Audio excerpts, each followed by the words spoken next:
जयप्रकाश अपनी पत्नी रेखा और बेटी सुमन के साथ रहता था। जयप्रकाश का गांव में बहुत सम्मान था। सब गांव वाले उसकी बात मानते थे। उसके सामने बोलने की किसी की हिम्मत नहीं होती थी। एक दिन रेखा अपनी बेटी सुमन से कहती है, बेटी, तू शादी क्यों नहीं करना चाहती है? तेरे पिताजी तेरे लिए कितना परेशान रहते हैं और एक तू है जो शादी करने के लिए तैयार ही नहीं है। आखिर क्या वजह है इसकी? माँ, अगर तुम इतना कह रही हो तो मैं शादी कर लूंगी, लेकिन मेरी एक शर्त है।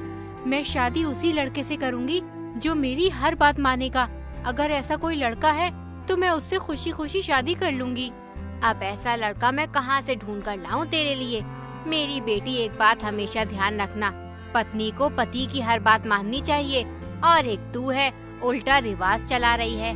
कोई सुनेगा तो क्या कहेगा कि पत्नी पति पर हुक्म साधती है और पति चुपचाप उसकी बात मान लेता है। देखो माँ, अगर तुम मेरी शर्त नहीं मानोगी तो मैं कभी शादी नहीं करूँगी, चाहे कुछ भी हो जाए। किसी तरह ये बात गांव के जमींदार के आलसी बेटे के कानों तक पहुंच गई। ये बात सुनकर उसे बड़ा आश्चर्य हुआ। उसने सोचा, ये कैसी अजीब शर्त है? मैं इस लड़की का घमंड चकनाचूर कर दूंगा। मैं भी आज कसम खाता हूँ, इसी लड़की से शादी करूंगा और कभी इसकी बात नहीं मानूंगा, चाहे जो भी हो जाए। अगले ही दिन कमलेश अपनी माता के पास गया और कहने लगा, माँ, मैं जयप्रकाश की बेटी सुमन से शादी करना चाहता हूँ। क्या हो गया है बेटा तुझे? क्यों मजाक करता है? कल तक तो तू शादी के नाम से मुंह बनाता था और आज एकदम शादी का ख्याल तेरे दिमाग में कहाँ से आ गया? चल मान ले, अगर हम तेरी शादी कर भी दे तो तू अभी कुछ करता धरता भी तो नहीं है। बीवी बच्चों का गुजारा कैसे करेगा? हम तेरा कब तक साथ दे सकते हैं? कभी न कभी तुझे कोई काम तो करना ही होगा। माँ, मैं अभी कुछ सुनना नहीं चाहता हूँ। मुझे बस शादी करनी है, वो भी जयप्रकाश की बेटी सुमन से। तुम पिताजी से बात करके जयप्रकाश के घर जाओ, उसकी बेटी का हाथ मांगने मेरे लिए। रुक्मणी अपने पति उदय भानु से कहती है, बेटा जवान हो गया है, तुम उसका विवाह कर दो, मुझे भी थोड़ी राहत मिल जाएगी। इतना बड़ा घर है, मुझसे इतना सारा काम नहीं हो पाता है। अरे भाग्यवान, तुम ये क्या कह रही हो? कमलेश तो कुछ करता धरता भी नहीं है, सारा दिन घर में यूं ही पड़ा रहता है। मैंने उससे कितनी बार कहा है कि खेतों पर जाओ, काम करो, मजदूरों के साथ मिलकर थोड़ी मेहनत वहनत कर लिया करो, लेकिन वो है कि सुनता ही नहीं। हमारे पास इतनी सारी जमीन है, अगर वो खेती का काम नहीं सीखेगा तो फिर जमीन पर खेती कैसे करेगा? अगर वो चाहता है कि उससे मेहनत नहीं होगी तो मेहनत मत कर, लेकिन खेतों पर जाकर मजदूरों को ही देख लिया करे। मजदूर सही से काम कर रहे हैं या नहीं कर रहे हैं, या समय ही पास कर रहे हैं। अब मैं अकेला कौन कौन सा काम देखूं? तुम सही कहते हो, लेकिन अभी वो नासमझ है। अगर हम इसका विवाह करा देंगे तो ये खुद ही काम करने की सोचेगा और इसका ये आलसीपन दूर हो जाएगा। कहे तो तुम बिल्कुल वैसे सही रही हो। तुम्हारी नजर में कोई लड़की है कमलेश के विवाह के लिए? हमारे गांव में जयप्रकाश जी रहते हैं, वो एक सम्मानित और अच्छे इंसान हैं। उनकी बेटी सुमन बहुत ही खूबसूरत और सुशील है। अच्छा, तुम जयप्रकाश की बेटी सुमन की बात कर रही हो? अरे जयप्रकाश तो बहुत ही अच्छा इंसान है, गांव के सभी लोग उसकी बहुत इज्जत करते हैं। हम कल ही जयप्रकाश के घर चलेंगे कमलेश के रिश्ते के लिए। तुम तैयारी शुरू कर दो। अगले दिन उदय भानु और उसकी पत्नी जयप्रकाश के घर पहुंच जाते हैं। अरे जमींदार साहब, कैसे आना हुआ? सब खैरियत तो है ना? हाँ जयप्रकाश जी, सब ठीक है। दरअसल हम यहाँ पर तुम्हारी बेटी सुमन का हाथ मांगने आए हैं, अपने बेटे कमलेश के लिए। हमें पता चला है कि सुमन बहुत ही शिक्षित और समझदार है। ये तो बहुत अच्छी बात है, आपने बिल्कुल सही किया जमींदार साहब। इससे हमारी दोस्ती रिश्तेदारी में बदल जाएगी। कुछ ही दिनों में सुमन और कमलेश का विवाह हो जाता है। शादी के 2-4 दिन के बाद कमलेश सुमन से कहता है, तूने अपनी माँ से कहा था ना कि तू उस लड़के से शादी करेगी जो तेरी हर बात मानेगा, लेकिन मैं कभी भी तेरी कोई बात नहीं मानूंगा। अब देखता हूँ तू कैसे मुझसे अपनी बात मनवाती है। कमलेश सुमन को बुरा भला कहने लगा, यहाँ तक कि मारपीट पर भी उतर आया। मैं आपकी पत्नी हूँ और आपसे ये आशा करती हूँ कि आप मुझे पूरा सम्मान दे।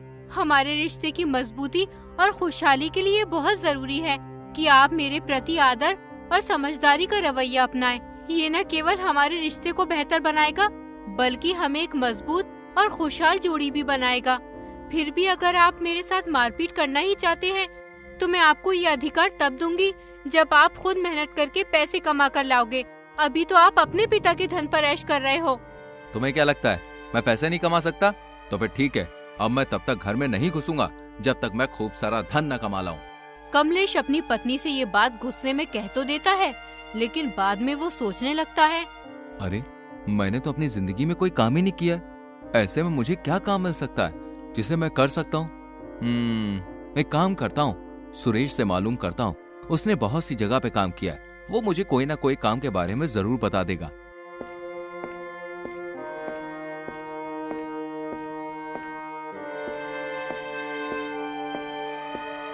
कमलेश सुरेश के घर पहुंच जाता है और सुरेश से कहता है, सुरेश, तुमने यार बहुत सी जगह पे काम किया है, मुझे भी कोई काम करना है, तुम्हारी नजर में कोई काम हो मेरे लिए तो मुझे बताओ। अरे कमलेश, कैसी बात कर रहा है यार, तू इतने बड़े जमींदार का बेटा है, तुझे क्या जरूरत है काम वाम करने की? अरे काम करने की जरूरत तो हम जैसे गरीब लोगों को है भाई। दरअसल सुरेश, मैंने किसी से शर्त लगाई है, उसका मानना है कि मैं खुद मेहनत से पैसे नहीं कमा सकता हूँ, इसलिए मैंने भी उससे कह दिया है कि मैं तुझे पैसे कमा के दिखाऊंगा। देखो भाई, हम तो मेहनत मजदूरी का काम करते हैं और मेहनत मजदूरी तुमने कभी की नहीं है, इसलिए तुमसे हो नहीं पाएगा। तुम कोई और काम देख लो जिसमें मेहनत कम हो और पैसे ज्यादा मिल जाए। इतना कहकर रमेश चला जाता है। कमलेश को रमेश की बात पर बहुत गुस्सा आता है, लेकिन वो कर भी क्या सकता था, इसलिए चुप रहता है।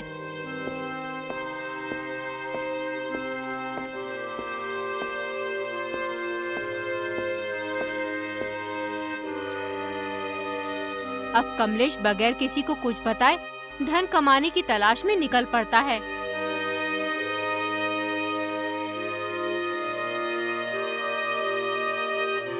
वो अपने गांव से करीब 20 किलोमीटर दूर एक अमीर सेठ के पास जाता है।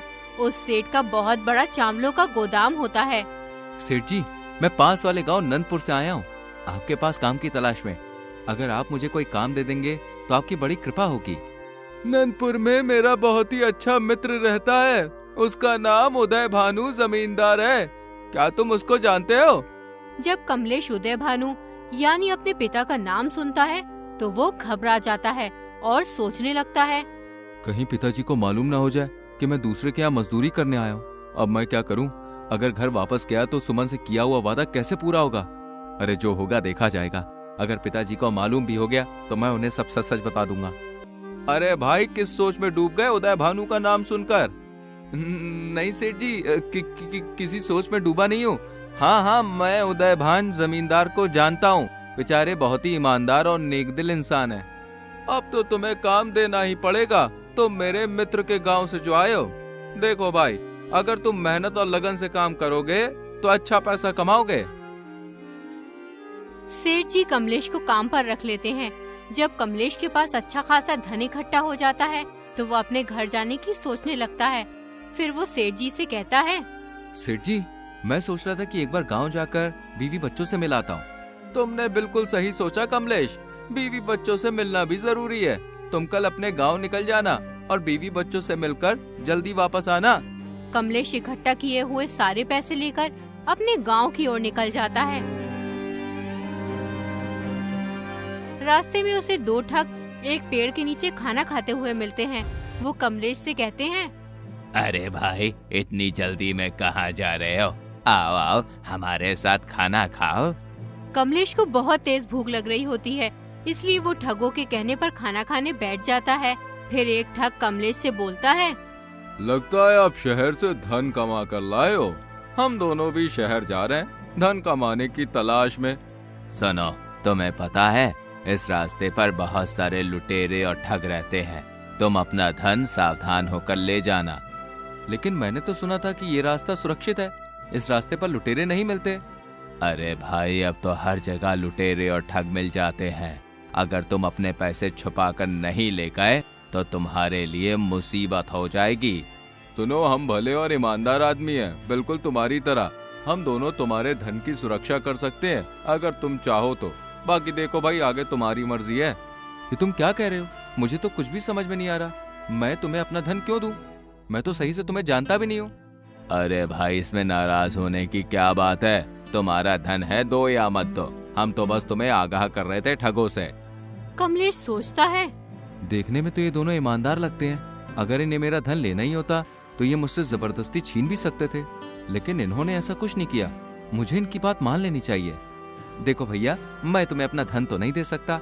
हाँ, एक काम कर सकता हूँ। अगर तुम मेरे साथ मेरे गांव तक चलोगे तो मैं तुम्हें थोड़े बहुत पैसे दे दूंगा। इस तरह मेरे धन की सुरक्षा भी हो जाएगी और तुम दोनों की कमाई भी हो जाएगी। ठीक है, हम कुछ देर बाद चलेंगे, तब तक थोड़ा आराम कर लेते हैं। तीनों पेड़ के नीचे बैठकर आराम करने लगते हैं। कुछ ही देर में कमलेश को नींद आ जाती है। दोनों ठग कमलेश का सारा धन चुरा कर ले जाते हैं। जब कमलेश की आँख खुलती है तो उसे वो दोनों ठग कहीं भी दिखाई नहीं देते। तो वो हड़बड़ाकर अपना धन देखता है तो उसे धन भी नहीं मिलता है। इसलिए कमलेश बहुत परेशान हो जाता है। धीरे धीरे रात होने लगती है। कमलेश को दूर उजाला दिखाई देता है। वहाँ एक बुढ़िया का घर था। कमलेश ने बुढ़िया से कहा, मैं शहर से धन कमा कर लाया था। रास्ते में मुझे 2 आदमियों ने ठग लिया। मैं बहुत थका हुआ हूँ। क्या आप मुझे अपने घर में ठहरने के लिए थोड़ी सी जगह दे सकती हैं? बुढ़िया बहुत ही नेक दिल की औरत थी। उसकी कोई औलाद नहीं थी। उसने कमलेश को अपने घर में रुकने की आज्ञा दे दी। बुढ़िया एक छोटी सी चाय की दुकान चलाती थी, जिससे वो अपना गुजर बसर करती थी। कमलेश ने बुढ़िया की चाय की दुकान पर काम करना शुरू कर दिया। कुछ ही दिनों में बुढ़िया की चाय की दुकान काफी बड़ी हो गई। इससे खुश होकर उसने कमलेश को बहुत सारे पैसे दिए।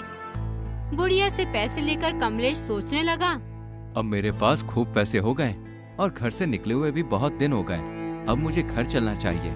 इस बार बहुत ही सावधानी से जाऊंगा और उसके बाद सुमन पर रौब दिखाऊंगा। कमलेश ने बुढ़िया से घर जाने की इजाजत मांगी और फिर अपने घर की ओर चल दिया।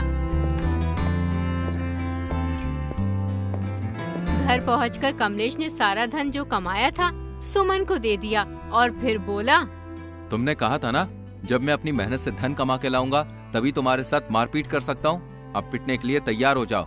देखो, मैं तुम्हारे साथ मारपीट करना नहीं चाहता, लेकिन मुझे तुम्हारा घमंड तोड़ना है, इसलिए मुझे तुम्हारे साथ मारपीट करनी होगी।